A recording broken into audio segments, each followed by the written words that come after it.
Hello everyone. My name is Shivanshi Singh and I am a first year master's student of political science from Vasanta College for Women, Banaras Hindu University. So today I'm going to talk about political development in third world countries, its process and methods. This topic is extremely significant in comparative politics because it helps us understand how newly independent states, especially in Asia, Africa, and Latin America, have evolved politically over time and why their trajectories differ so widely. So, first of all, when we say third world countries, what do we actually mean?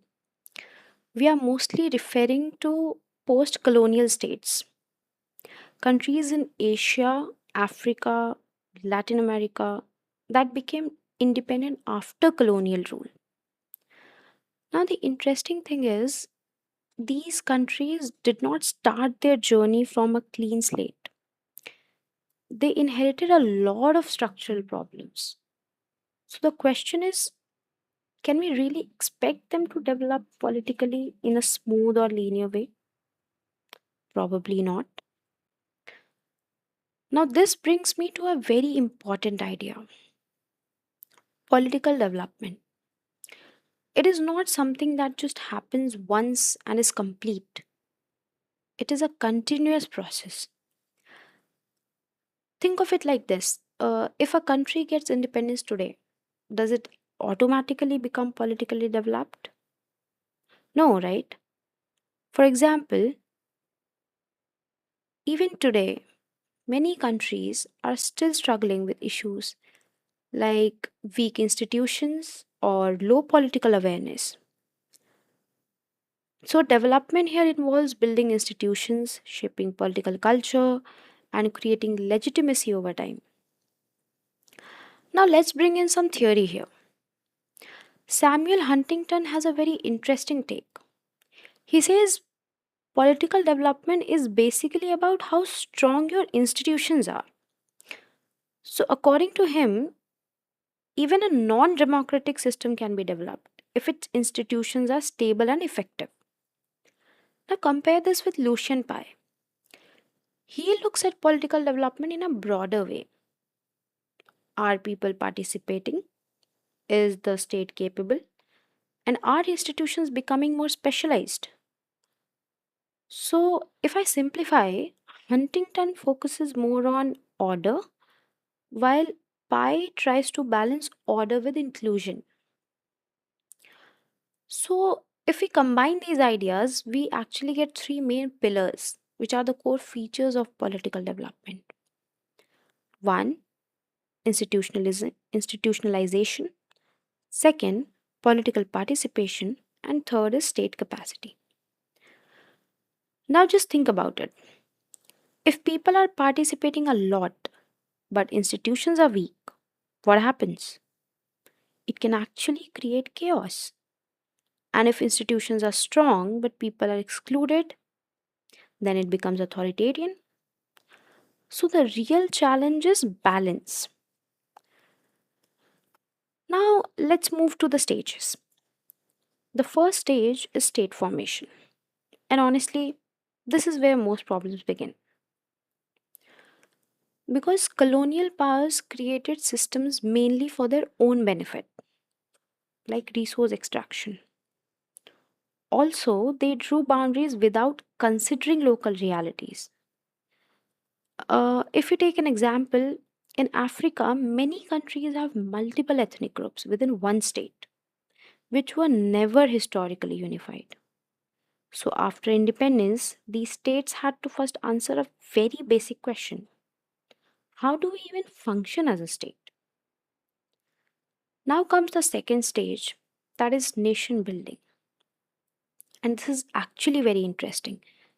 It's about creating a sense of we among people. Like, why should someone from one region feel connected to someone from another? For example, in India, we tried to build unity. How? Through the constitution, national symbols, and democratic participation. But this is not easy. because there's always a tension. If you push too much for unity, diversity gets suppressed.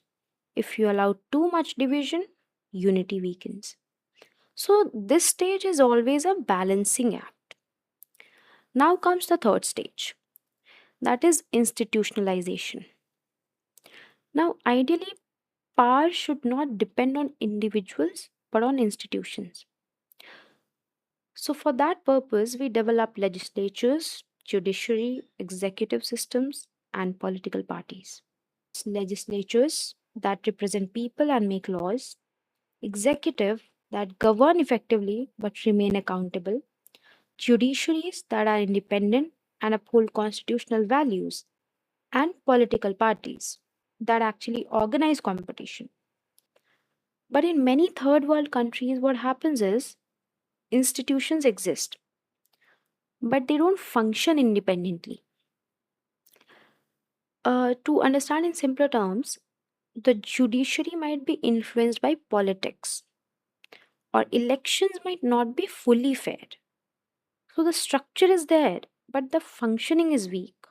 So without strong institutions, democracy becomes unstable or even collapses. Comes political participation. This is where more and more people actually get involved in politics. How? Through voting, protests, civil society, media, and so on. Now, at first glance, the idea of political participation seems like a very positive thing. But this is where Huntington gives a warning. He says that if participation increases faster than institutional strength, it can lead to instability.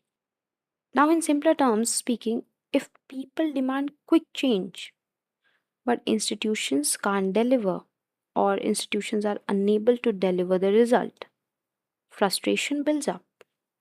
So, again, we come back to the same idea of balance. Now, political development is also deeply connected to economic development. Because let's be honest, if people are economically insecure, political stability becomes difficult. So, economic growth can strengthen governments, but inequality can actually create conflict.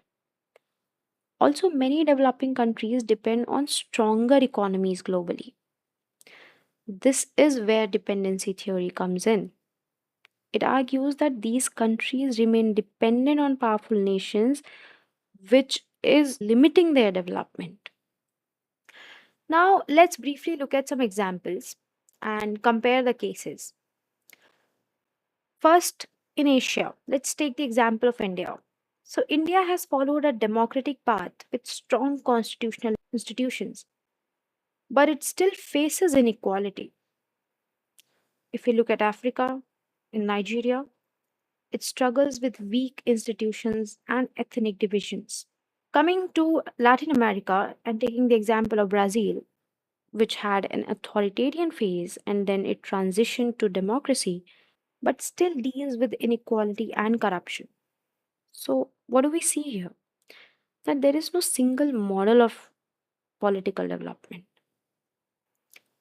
Now, if we look at the critical perspectives of political development, comes the dependency theory, which is associated with thinkers like Andre Gunder Frank, who argues that third world countries remain underdeveloped due to their dependence on developed nations. Whereas political cultural theory, proposed by Armand, emphasizes values like trust and tolerance as necessary for democracy. And most importantly, there is no universal model of political development. Each country follows its own unique path based on its history and context. So, to conclude political development, I would like to mention few points that political development, especially in third world countries, is complex, it's non-linear, and it is deeply shaped by historical and structural factors. It involves multiple stages like state formation, nation building, institutionalization, and participation. Different countries across the world adopt different methods, which can be democratic, authoritarian, or mixed.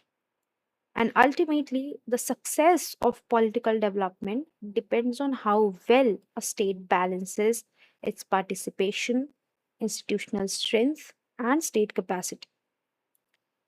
So, we can say that political development is actually an ongoing and evolving process rather than a final destination. I would like to conclude my presentation. Thank you very much.